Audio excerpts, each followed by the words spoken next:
The Beaumont below, echoes from unhallowed ground. He unearthed city secrets, then the city's dead unearthed him. Witnessed the chilling truth entombed beneath luxury, and the desperate fight for survival against vengeful history itself. Peter Finch's fingers ghosted over faded script. The air in the Beaumont Tower's renovated basement, thick not just with dust, but the cloying sweetness of decay mingling with damp earth. Above, oblivious wealth resided in gleaming condos. Below, he digitized forgotten histories, a task meant to be mundane. Yet an invasive chill, defying modern climate control, permeated the subterranean vault, ancient and unnervingly sentient. The sensation of being watched became a constant pressure at his back, a primal warning his logical mind dismissed. Until the heavy ledger didn't just slide, but launched itself from the shelf, landing open to 19th century burials on this very ground. A malevolent welcome to the archive's depths, a tomb disguised as workspace.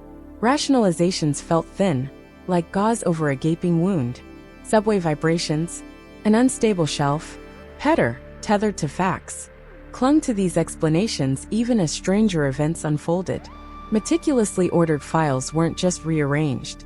They formed disturbing, almost instructional patterns overnight. Whispers, less like leaves and more like pained exhalations, slithered from shadowed corners when the HVAC fell silent. His private log of anomalies grew, a testament to his fraying sanity. The watchful pressure intensified, becoming a suffocating presence whenever he handled records detailing the site's brutal pre-construction past. A history deliberately buried far beneath the notice of the tower's affluent residents living above. An obscure city planning document surfaced, its late 19th century text referencing the controversial erasure of a pauper's field for the original municipal structure. The language was deliberately opaque, hinting at a rushed, profoundly disrespectful clearance. No official map pinpointed the cemetery's true boundaries, but a sickening certainty bloomed in Peter's gut. The Beaumont Tower, beacon of prosperity, stood squarely upon desecrated, unacknowledged graves. The recent deep excavation for its new foundations hadn't just disturbed earth, it had fractured a fragile seal, awakening dormant resentments tied to the bones interred beneath the gleaming marble floors, far removed from his isolated archive section deep underground. Corinne Vance, assigned temporarily one floor above, noted Peter's haunted look, his pallor deepening daily. "Still wrestling with those dusty ghosts, Finch?" she teased, finding him transfixed by a glitching monitor. He tried articulating the impossible.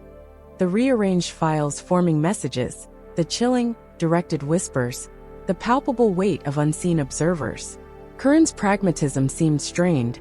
She offered platitudes about stress, yet her eyes darted nervously as a frigid draft, impossible in the sealed room, coiled possessively around their ankles. Her skepticism felt like a shield, thin and trembling, against a truth neither wanted to fully acknowledge just yet. Subtle disturbances bled into overt hostility. Heavy archive boxes didn't just shift, they scraped across concrete with agonizing slowness when his back was turned. The temperature in specific aisles plunged violently, his breath instantly misting in the biting cold. Retrieving council minutes, the rolling ladder beneath him didn't just jerk. It bucked with malicious intent, a near-fatal shove towards the unyielding floor. He clung on, heart slamming against ribs, staring into shadows that seemed to deepen and coalesce. Logic fractured. The archives weren't just haunted, they were actively malevolent, guarding their violated history with a terrifying, territorial fury directed solely at him. Fear warred with scholarly compulsion, driving Peter to the City Historical Society's main archives after hours. He sought Dr. Eris Thorne, a historian whose expertise in New York's forgotten burial grounds was legendary, whispered about in hushed tones. Thorne listened, his initial academic interest morphing into profound gravity as Peter detailed the Beaumont basement's escalating phenomena. Havenwood Pauper's Field, Thorne breathed, the name heavy with grim history. Officially relocated. A convenient fiction. Disturbing such sites, Mr. Finch, especially without appeasement or proper rites, invites unforeseen and often malevolent consequences. You are walking on exceptionally dangerous ground, both literally and spiritually.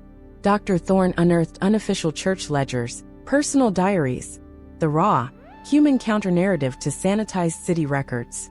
Immersed in these fragile accounts late at night, far from the Beaumont's suffocating presence, Petter felt the weight of past sorrows. Families searching futilely for loved ones swallowed by progress. One diary, Elspeth Poole's, resonated with agonizing clarity. Her young son, Thomas, lost to cholera, his simple wooden grave marker likely obliterated.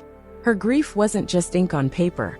It felt like a tangible force reaching across the century, an unresolved anguish that settled heavily in Petter's own chest, forging an unexpected, chilling connection to the past. Returning felt like entering a predator's den. The air hung thick, charged with imminent violence. As Petter desperately scanned municipal death records for Poole's name, the overhead lights didn't just flicker. They spasmed erratically, plunging aisles into disorienting strobes of light and shadow. A low, guttural moan emanated not from the walls, but through them, vibrating the very concrete beneath his feet. Then the deafening slam of the main aisle door. A sound not of closure, but of finality. The heavy metal lock clicked shut with chilling precision. He lunged, pulling uselessly. Trapped. The hunter had become the hunted, ensnared within the archive's cold embrace. The temperature plummeted, frost blooming like a diseased shroud across nearby metal shelves.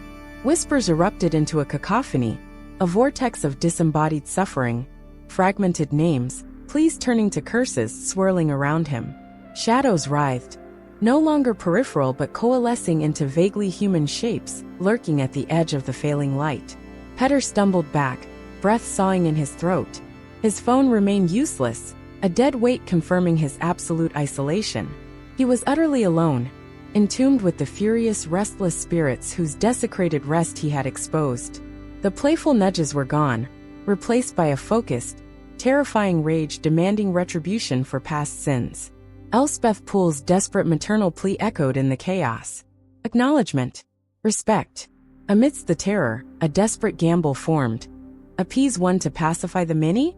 He tore through architectural plans, searching not just for a map, but for a focal point, a specific locus of the disturbance. His fingers snagged on a misfiled linen blueprint, an early survey predating the official sanitized versions. Faint, ghostly outlines of the pauper's field overlaid the building's footprint. And there, near the western foundation, a small, crudely marked plot, a potential anchor point for the spectral storm raging around him, a possible key to survival. Near the wall corresponding to the map's marked plot, the cold was a physical blow, stealing breath. The air crackled with unseen energy. Whispers converged here, not frantic, but a focused, sorrowful sigh that seemed to weep from the concrete itself. Elspeth's simple wooden cross. He found a heavy ruler archival tape, a pathetic offering against such ancient rage. Yet it was all he had. Heart hammering, he approached the wall, pushing against an invisible oppressive force. He pressed the ruler vertically against the weeping cold, securing it with tape, a makeshift cross, a desperate gesture of recognition aimed at the heart of the disturbance, a plea for mercy.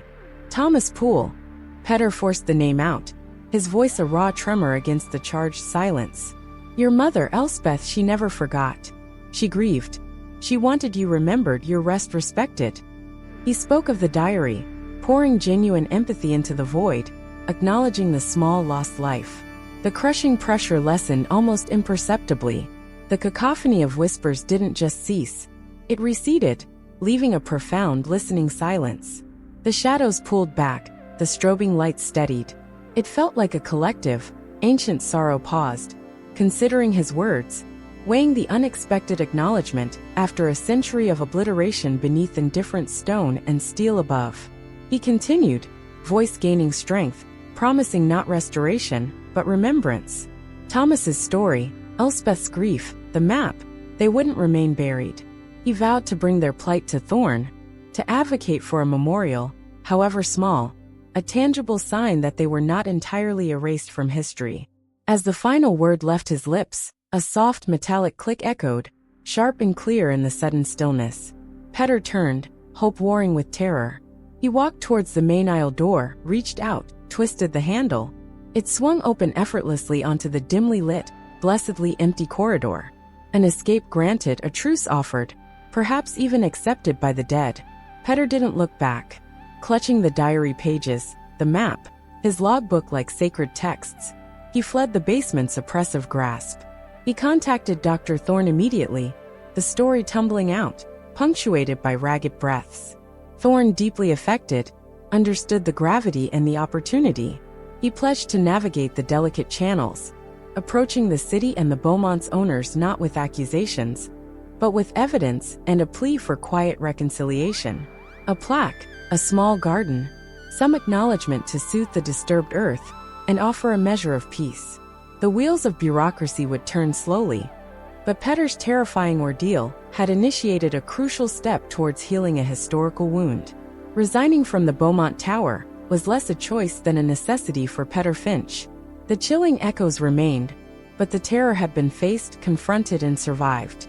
He emerged changed, carrying the weight of witnessed history, but no longer captive to its spectral grasp. Giving voice to Thomas Poole had, paradoxically, quieted the turmoil within himself. Joining Dr. Thorne at the Historical Society felt right, a path dedicated to unearthing other forgotten narratives. The memory of the basement lingered, a cold dread, but now overlaid with the hard-won peace of having brought truth from darkness, finally closing his own account in the ledger of the Beaumont's lost and tormented souls.